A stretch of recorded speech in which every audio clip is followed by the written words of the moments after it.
Amateur Traveler is in its 20th year now, but can you imagine if I had people on the show who had never been to the destination, but had just read about it or seen a movie about it? That wouldn't make any sense at all, and you wouldn't listen. We all know how important it is to receive advice from people who know a destination to get the most authentic local experience. And a great option for experiencing this is Explore Worldwide and their authentic small group adventures, led by local tour leaders, perfect for solo travelers who want to meet like minded people with a desire for adventure. I'm often an independent traveler, but two of my last three trips were with small group tours because they organize everything and it's a lot easier. If you want to recreate the tour I did to Malta, they have a Malta and Gozo Discovery Tour. I'm intrigued by one of their tours called A Taste of Sicily. The company again is Explore Worldwide, and visit exploreworldwide.com to learn more. And thanks to Explore Worldwide for sponsoring this episode of Amateur Traveler. The nights are long, the days are short, and the weather is chilly to downright cold, depending on where you are. It's a good time to slip into a Quince iconic Mongolian cashmere sweaters, which start at only $50. You can treat yourself to everyday luxury at an affordable price with Quince. If you really want to dive into luxury, you can check out their leather handbags, washable silk shirts, and European linen sheet sets. Whatever you're looking for at Quince, all the prices are 50 to 80% less than similar brands, and they do that by partnering directly with top factories and cutting out the middleman. They only work with factories that use safe, ethical, and responsible manufacturing processes. And of course, they use premium fabrics and finishes for that luxury feel in every piece. But you've already heard me rave about my Quince travel pants. Treat yourself this winter without the luxury price tag. Go to quince.com/traveler for 365-day returns plus free shipping on your order. That's QUINCE.com/traveler to get free shipping and 365-day returns. Quince.com/traveler. And thanks to Quince for sponsoring this episode of Amateur Traveler. Got my bags packed, I'm on a roll. I'm heading out there and I'm ready to go. I'm looking real good in my passport photo. Oh, no. Amateur Traveler, episode 422. Today, the Amateur Traveler goes to a national park almost the same distance from San Francisco as Yosemite, but with a lot less visitors and one more volcano as we go to Lassen National Park. I know that I should be heading home, but maybe not today. Welcome to the Amateur Traveler. I'm your host, Chris Christensen. Before we get into this week's interview, I do have three news stories for you. One is a news story just came out today from Monarch Airlines, a small airline, that took a vote among its passengers, and 90% of them said, let's just get rid of reclining seats on all planes. And the airline agrees. In the future, when you fly on Monarch Airlines, the seats will not recline, so you won't have to fight with the person behind you about whether you should. If that seems frightening to you, it's not nearly as frightening as the visitors who were in the Willis Tower, the old Sears Tower in Chicago. They were standing on the ledge that goes out, for the sightseeing ledge that's made of glass, and as they stood up, the whole thing cracked into thousands of pieces. What they didn't realize, that was just the protective layer that was supposed to keep the structural layer, the thick structural layer of glass that was keeping them from plummeting to their deaths from scratching. It's something they routinely change, and they were in no danger. But boy, would that be scary. I have stood there, and I can't imagine. Speaking of unimaginable, Thompson is a popular tourism agency out of the UK. A woman called them to ask for a refund because her husband was diagnosed with terminal cancer, and she claims she was told, well, why don't you just take someone else with you? I'm not sure that that's the most appropriate answer in that situation. For links to all three of those stories, check out the show notes at amateurtraveler.com. I'd like to welcome to the show Dick Jordan from TalesToldFromTheRoad.com, and Dick has come to talk to us about Lassen National Park. Dick, welcome to the show. Thanks, Chris. Glad to be on with you this morning. I wanted to do a show about the most popular national park, but instead we decided to do Lassen. No, that's not true. But Dick, I bet that most of the people who are listening to this have not heard of Lassen National Park. And you could probably bet the Drake's Bed guest ranch on that, Chris, and you'd win. So put Lassen on the map for us, first of all. So Lassen is in northeastern California. If you headed up Interstate 5 from Sacramento towards Oregon, after about 2.5 to 3 hours, you would get to the towns of Red Bluff and Redding. And if you turn northeast from there, you would find yourself at Lassen Volcanic National Park. And I just want to put that in context for some of you who are not from California, because some of you think that San Francisco is Northern California, and it turns out there's a whole lot of California north of that, and we're up in that area. And the nearest big town is probably Sacramento. Yeah, that would be the largest town, which is still quite a ways south, about 3 hours south. The biggest towns close to Lassen are Red Bluff and Redding. And then there's just a whole bunch of small places along Interstate 5 as you head to the Oregon border. Excellent. And why should someone go to Lassen?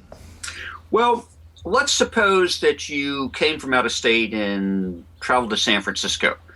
It's likely that as long as you're there, you'd want to go to some other places in Northern California, like Monterey or the wine country or Lake Tahoe or Yosemite National Park, or a little bit farther south even to Kings Canyon and Sequoia National Parks, where I was last week.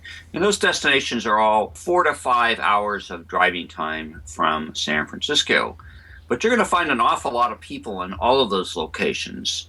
About 4 million people a year go to Yosemite, and virtually all of them come in the May to September time period, and virtually all of them go only to the rather small, confining Yosemite Valley. So you're going to be there with a lot of your new best friends. Lassen, on the other hand, is about the same distance away and gets 1/10 of the visitation annually that Yosemite does. So it's a much more laid back, off the beaten path, but still very scenic park that has geothermal features like Yellowstone. No big geysers, but fumaroles and mud pots and a lot of sulfury smelling places, as well as a very large mountain that you can hike up to the top of. You don't have to be a mountaineer to climb it. So it presents a really interesting alternative to some of the better known tourist destinations that people want to visit when they come to San Francisco. Well, and Dick, I feel like you may be burying the lead here a bit. You mentioned that it's a mountain. What kind of mountain is Lassen? So Lassen is a volcano. It's the southernmost, I believe, volcano in the Cascade chain that runs north through Oregon and Washington nearly to the Canadian border. The ones that people are probably more familiar with are Mount Rainier near my old hometown of Seattle, and Mount St. Helens, which erupted cataclysmically in 1980. And Mount Shasta, which is the largest volcano, nearly as high as Mount Rainier, which is located north of Redding and northwest of Lassen. So, Dick, what kind of itinerary would you recommend for someone who's going to Lassen? Well, there's different ways to see this park. You can do a drive-through in an hour. So if you just kind of wanted to see everything through the windshield as you're zipping off to the next stop on your multi-destination itinerary, you could do that. Although when you say an hour, we should point that you're not counting the several-hour drive from any place. That's right. To get that's there, from the southwestern entrance, say, of the park to the northwestern entrance on the park road, and that's not stopping to hike or do anything other than hang your arm out the window with your smartphone and take pictures as you're sort of driving. So that's probably not the best way to see it. You could spend a day, just a day, and begin by overnighting, say, in Redding or Red Bluff, and then traversing the park road, and you could see some of the more interesting features of the park by just pulling off the road and walking a short distance. Bumpus Hell, which is the major geothermal area, is a 3-mile hike, a round trip, and it's easy enough for older folks and kids to do. I think I've even seen some people with strollers on that trail, although I'm not sure I'd recommend it. So you could spend one day kind of going through the park.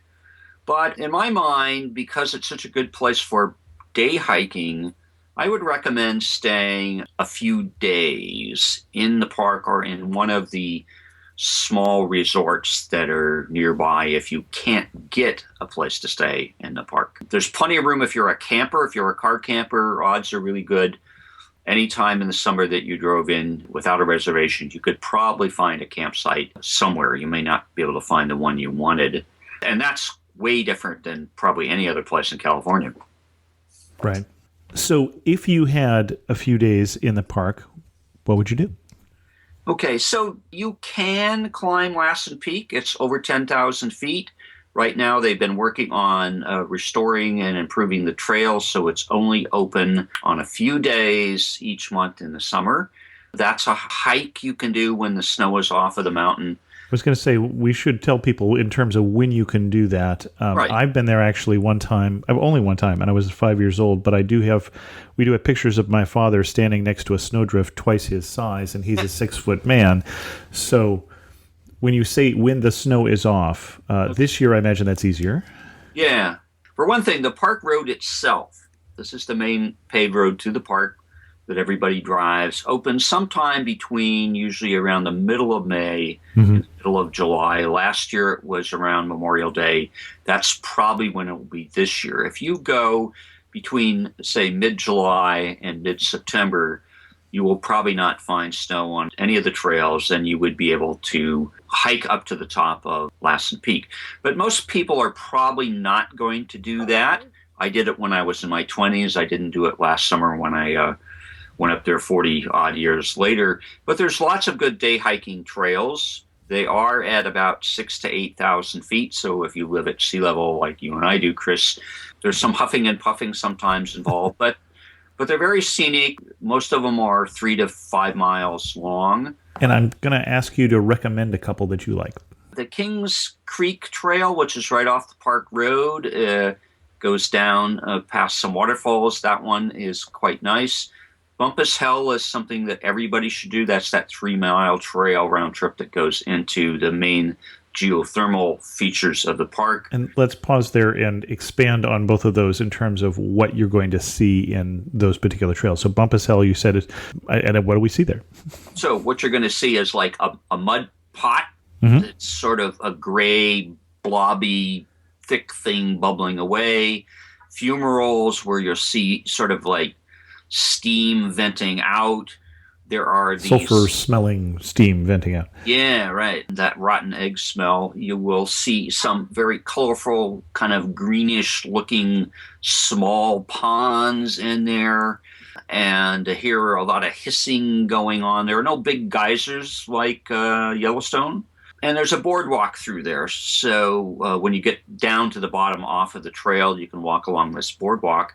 And it's very interesting, and that's probably the most popular trail, I would say. The Kings Creek Trail, you'll be more in the woods and walking along a stream.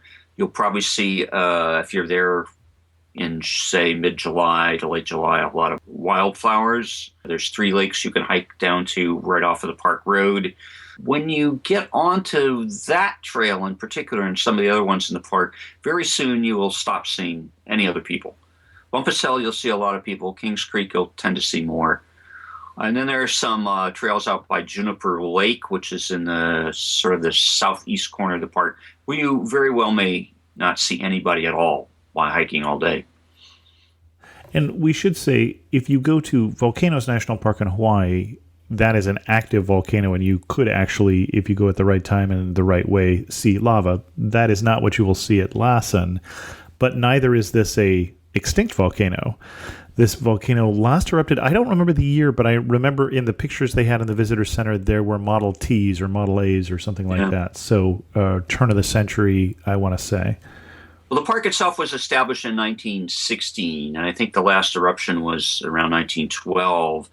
Now, in the 1970s, the park was concerned that there would either be an eruption or there would be enough seismic activity because of magma building up that there would be a very large rock slide. And the very nice lodge and cabins at Manzanita Lake in the northwest corner of the park were removed, and the campground there was closed for a while. Unfortunately, when the park finally decided that whatever hazard there might have been had abated, They had already removed all of the cabins, the lodge building, the gas station, the grocery store, the bar, and those were never completely rebuilt. There is now a camper store at Manzanita Lake, but it's not where it was before.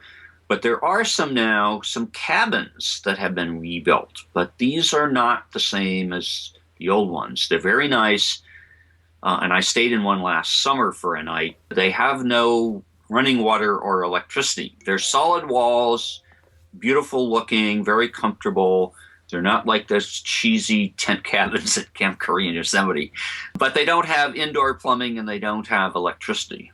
I assume there is indoor plumbing and water somewhere nearby. Yeah, what you do is if you need to get up in the middle of the night, you discover whether bears really go in the woods as you walk your way to either the bathhouse or one of the other toilets. There are coin-operated showers. They do give you a battery-operated lamp if you don't bring your own.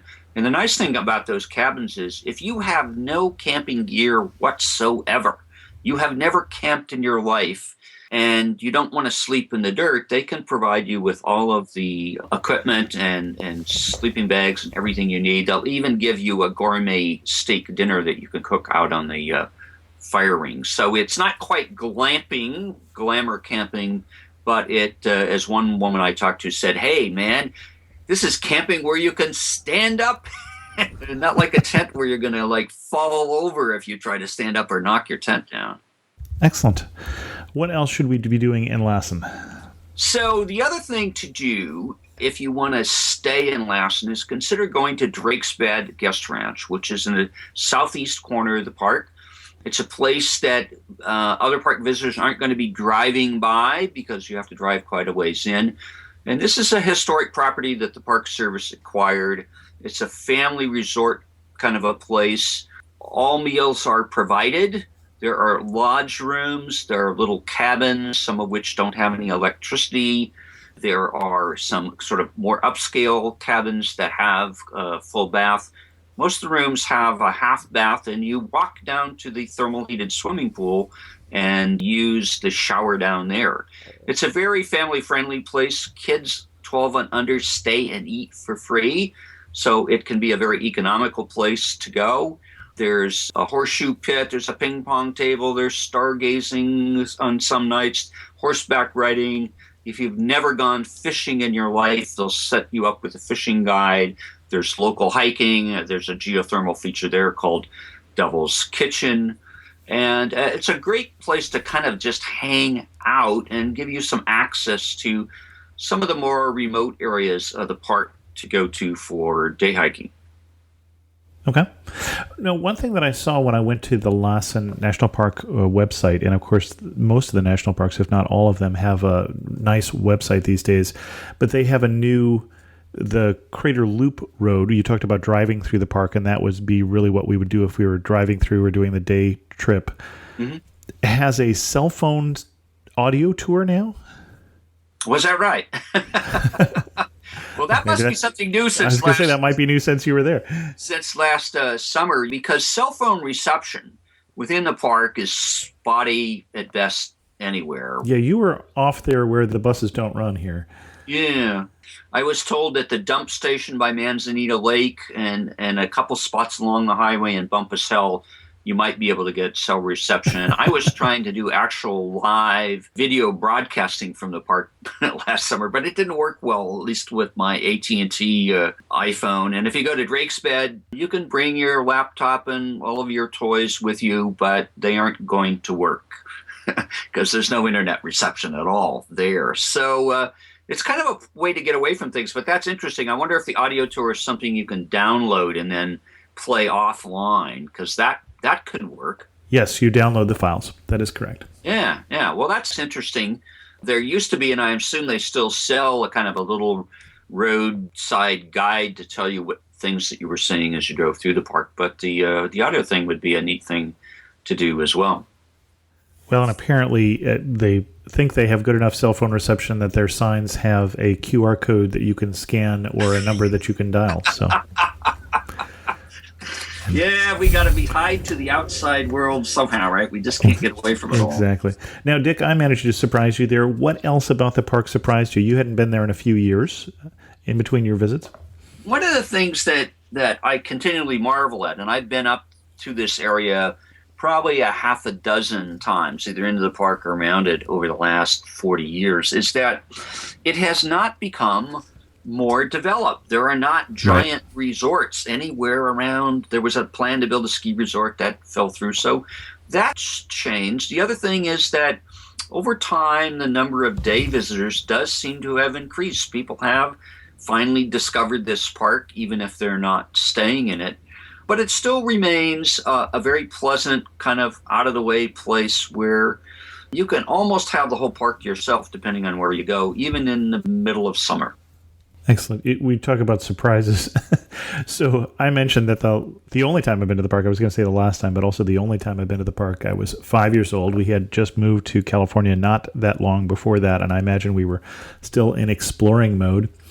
And we walked one of the trails that I am sure you've talked about here, where we were seeing all the mud pots, all the bubbling and boiling, and we got it. We were standing in front of a boiling lake. My brother, who is 8 years old at the time, says to my father, "Dad, can this ever turn into a volcano?"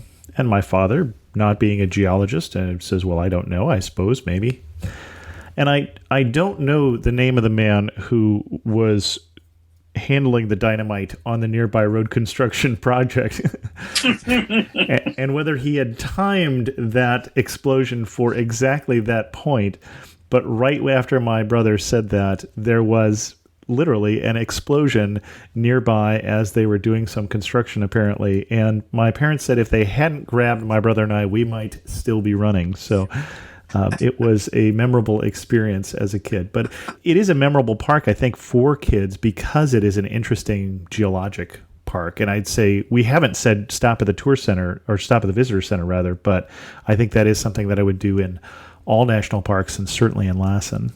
Yeah, there are two visitor centers. There's a pretty new one that old-timers who've gone to the park will remember as the old kind of Swiss chalet-looking thing. Mm-hmm. And they built a new modern one that has the visitor center in it. It has a cafe that's open from morning until the end of the afternoon. They have a gift shop and so on. And most visitors are probably coming in through that southwest entrance where that new visitor center is. There's a smaller one at Manzanita Lake in the northwest corner of the park. And certainly if you're just coming into the park, it's a good idea to stop at one of those visitor centers to get information, get oriented, kind of see what the park is about. One other thing you can do, by the way, at Manzanita Lake is you can rent a kayak. That lake isn't very big. It has great views of Lassen Peak.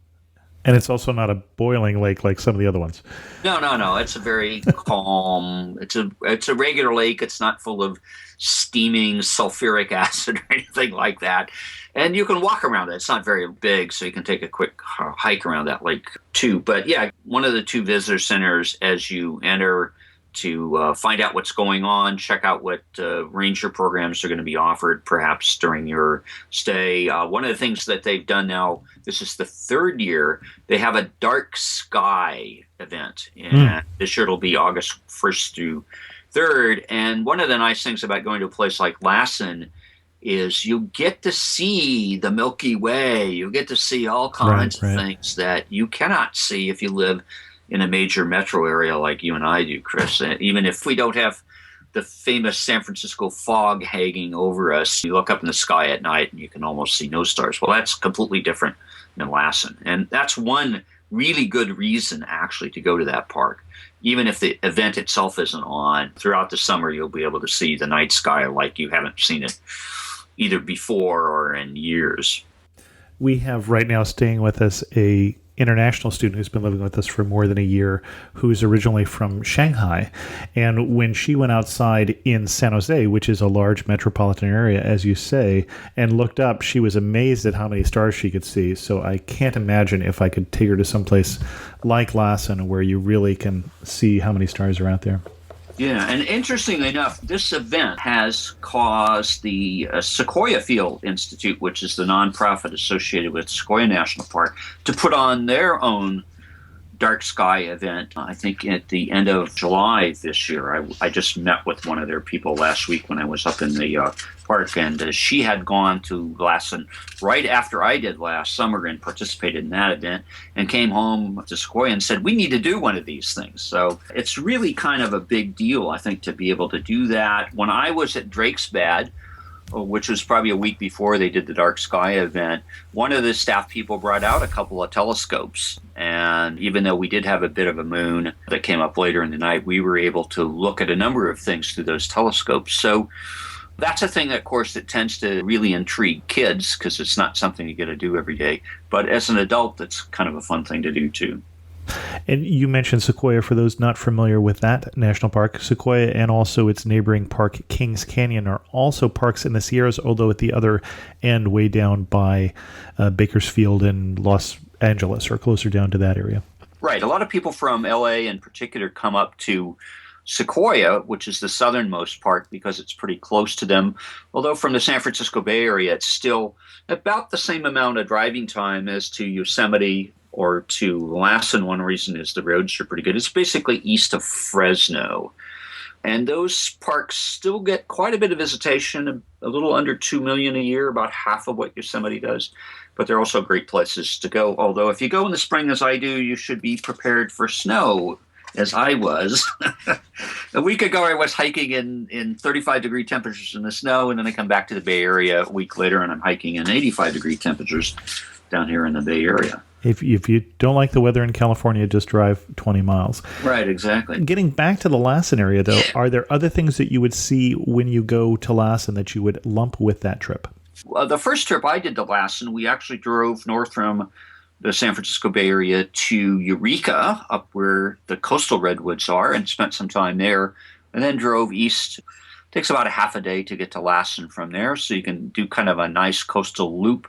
You can go as far up as Crescent City, which has more redwood parks, and loop around. You could go directly north from Lassen to another volcanic national park that's very spectacular, and that's Crater Lake. That's probably about 4 hours. That would be a wonderful one to combine, yeah. Yeah. If you're a person who likes to do outdoor stuff, but also cultural things, you could do what I've done many summers, which is go to the Oregon Shakespeare Festival, which is at Ashland in southern Oregon. It's about 6 hours of travel time from the San Francisco Bay Area, and probably about 2 to 2.5 hours from Lassen. And that's a great repertory theater company, and they do much more than Shakespeare. They do a lot of contemporary works. They do classical. And if that intrigues you, we actually have an episode of The Amateur Traveler just on the Oregon Shakespeare Festival and on Ashland, Oregon. Right. And so you could go as far as Bend, Oregon, where you'd have the Three Sisters, 3 big ice cream cone-like volcanoes close together, and a bunch of lakes nestled at the foot of them. And if you wanted to do sort of even the classic, come to San Francisco, go to wine country, go to Tahoe, go to Yosemite, you could also go from wine country to Lassen to Yosemite and to Monterey and whatever, if you wanted to spend, say, a couple of weeks or so out in California. The other thing that I'm going to offer as an alternative there, too, is the other mountain which we mentioned that is near Lassen is Shasta. And Shasta has quite a large lake, a man-made lake around it. And one of the popular activities on there is houseboating. So if that is something that appeals to you, that is something that would be easy to combine with this as well. That's right. And that's a trip that I did back in the 1970s with my in-laws and my wife. One thing to be thinking about when you're going to this part of California is that summer is quite warm. As you were driving up Central Valley towards Lassen, if you get out of your car, the air temperature is probably going to be about 90 or 95 degrees. On a cool day. Yeah, on a hot day, it'll be well over 100. When you get to the park, of course, you're up about 6,000 feet. So daytime temperatures are more like 80, 85 during the summer. Fall is a good time to go in. And, of course, fall actually kind of begins, in a sense, earlier than it did when you and I were kids, Chris, because now kids are going back to school around the 3rd week of August. And that means that for people who want to travel when families aren't traveling, fall begins the last week of August. And I looked quickly at the Drake's Bed guest ranch availability. It's pretty booked in July and early August right now, but late August and September, there are quite a few openings for 2014. And so that's a great time to go. One of our other Bay Area-based travel writers I know went up last September, and the weather is generally quite good then, and also is a good time if you wanted to do that houseboat thing to go, because it'll be getting a little cooler out on Shasta Lake. Dick, you're standing in the most beautiful spot in Lassen. Where are you standing and what are you looking at? If you want to get a great view of the mountain and probably a big wildflower bloom, is as you are driving the park road from south to north, and before you get to Kings Creek, there's a big meadow, Kings Creek Meadow, and you will see a big pull-out area there. It's just stop there and gaze up at the mountain and look at the meadow and look at the flowers and look into the creek going through there. To me, that's one of the most scenic spots in the entire park. And it's easily accessible by people who are just driving through. You don't have to be a hiker to get to that spot. If you were looking for the most remote spot you have been in Lassen, where would you mention? Well, if you go to the very northeast corner of the park to Cinder Cone, which is a little small volcanic hump that comes up, you will be away from just about everybody. And that's because it's going to take you probably, depending on where you start from in the park, a couple of hours to get over there. And it's well away from the main park road, and it's off of a less traveled state highway. So if you went over there, you might not see anybody. Or Juniper Lake, which I went to, which is kind of southeast. It's closer to Drake's Bed. When I went there last summer, this is the end of July, some people who were camping nearby kind of walked behind me while I was having lunch at a picnic table on the beach. I saw about 3 people who were tent camping after I hiked in a couple of miles. But basically there was no one there. There was no one on the trail at all. And you get also good views of Lassen over those lakes. There's quite a few lakes actually in Lassen National Park. So that's another great place to go to kind of be on your own and be out of touch. Sorry, you can't use your cell phone, can't post to Facebook. I don't think, at least you couldn't last summer there. And when you mentioned Cinder Cone, as I recall, you can hike Cinder Cone, because I believe my brother and my father did while we were there. Right. You can hike up to the top of it if you want to. There's also some other hikes that are around in that area if you don't want to climb the Cinder Cone itself, which you might not want to do if it was a really warm day. Because you're talking about black cinders. I mean, basically, I have this memory in my mind of the crunch of the cinders under feet as you're walking here in that area. Yeah. Now, one of the things that people will discover if they travel through the Cascade Range is, particularly on the eastern side, there are big lava flows. And if you go north from Lassen towards Oregon, go straight north through Bernie, you will pass through an immense field of lava flow. If you go into southern Oregon, you will find Lava Beds National Monument that has caves and lava tubes where lava once flowed that you can walk through. If you keep going up to Bend, you will find big piles of lava. So it's really kind of an interesting, almost moon-like landscape in a way, except there aren't big craters there, but there's all this black basaltic kind of rock all around. And that's quite a bit different than what you would see, say, if you went to Yosemite and other parts of the Sierra where the rock is mainly granite. Right. Before we get to our last 3 questions, are there anything else that people should know before they head up to Lassen? Well, the main thing to know is if you want to stay inside rather than camping, is you should probably be thinking a few months in advance. Reservation. For booking, right. There are a number of little resorts outside of the park, and the park has a very nice listing of all the lodging in the area. So if you can't actually get into a place, say, like Drake's Bed, or if camping in one of these efficiency cabins with no electricity or water at Manzanita Lake doesn't appeal to you, there are some other places. But this is an area where people have come back summer after summer, generation after generation. Drake's Bed, for example, when I was there last summer, there was a family group that had been coming every summer for 50 years. There was another group that had come a little bit earlier in the summer that had been coming every summer for 70 years. And it's not unusual to find that's the case with all of these kind of small resort areas around Lassen. So people come and while they're there, they book for the next year for the same week.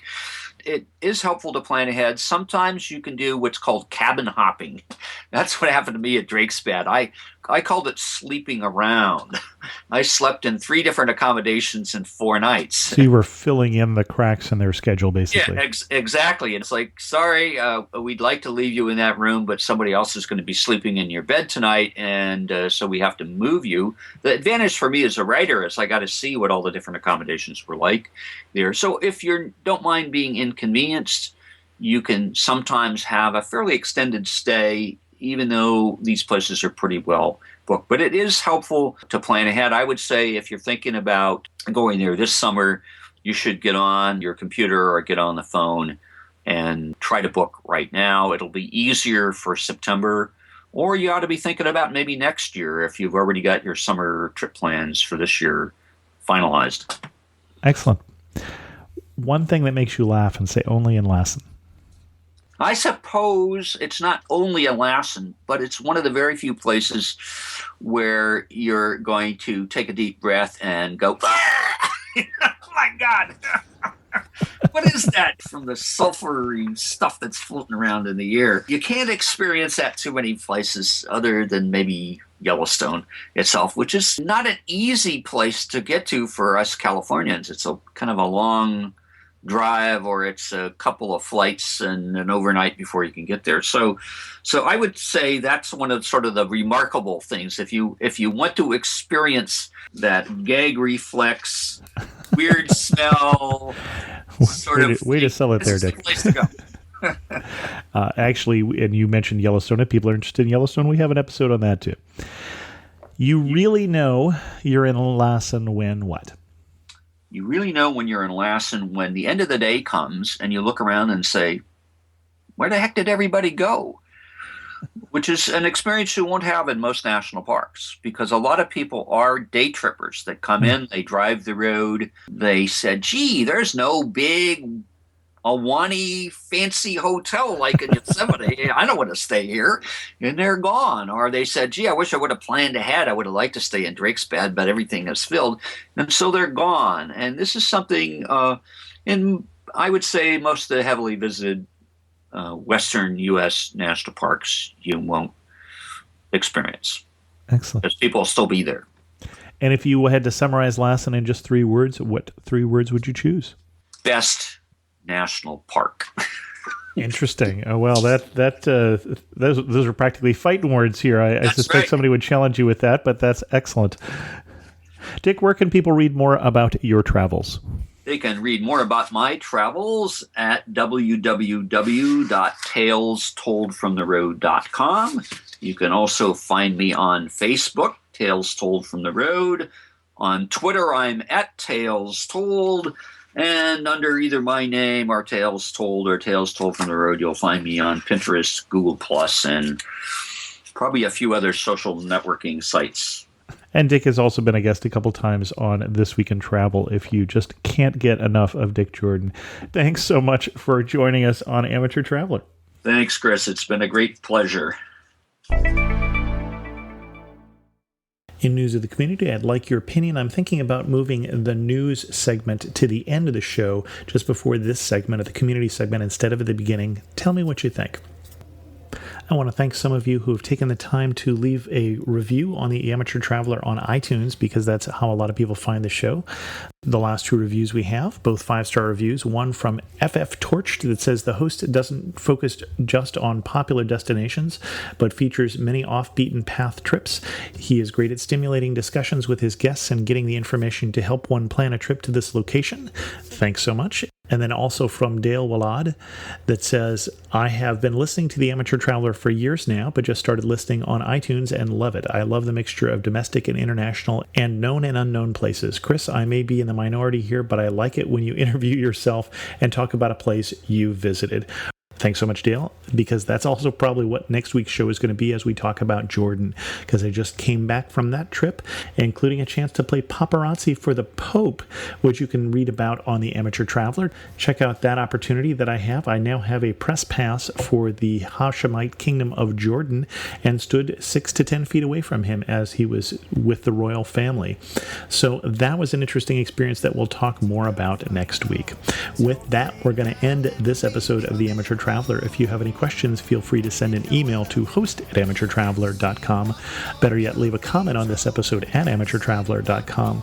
Also, if you could leave an iTunes review, especially those of you who like the show, that would be great. I understand that that's a lot of work, but frankly, each episode of the Amateur Traveler takes 8 hours of effort, so I don't feel very guilty asking. You can also follow me on Twitter at Chris2X, and as always, thanks so much for listening.